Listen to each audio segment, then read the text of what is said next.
নমস্কার দর্শক, আমার ইউটিউব চ্যানেলে আপনাদের সকলকে স্বাগত জানাই।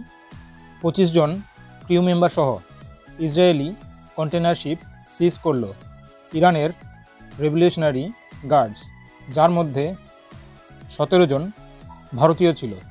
Container ship MSC Aries strait of হরমাজের কাছাকাছি হেলিকপ্টার দ্বারা অপারেশন চালিয়ে সিজ করা হয়েছে। আমেরিকার পক্ষ থেকে ক্রিউ মেম্বার সহ জাহাজটিকে দ্রুত ছেড়ে দেওয়ার বার্তা পাঠিয়েছে ইরানের কাছে।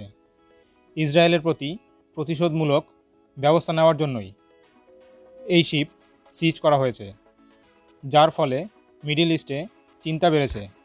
ইরানের পক্ষ থেকে জানানো হয়েছে যে ইরান দিল্লির সাথে সম্পর্ক রাখছে কিভাবে এই 17 জন ভারতীয়দের সিকিউরিটি দেওয়া যায় এবং দ্রুত মুক্তি দেওয়ার ব্যবস্থা করা যায়। এ বিষয়ে ইসরায়েল ইরানকে কড়াভাবে সতর্ক বার্তা দিয়েছে।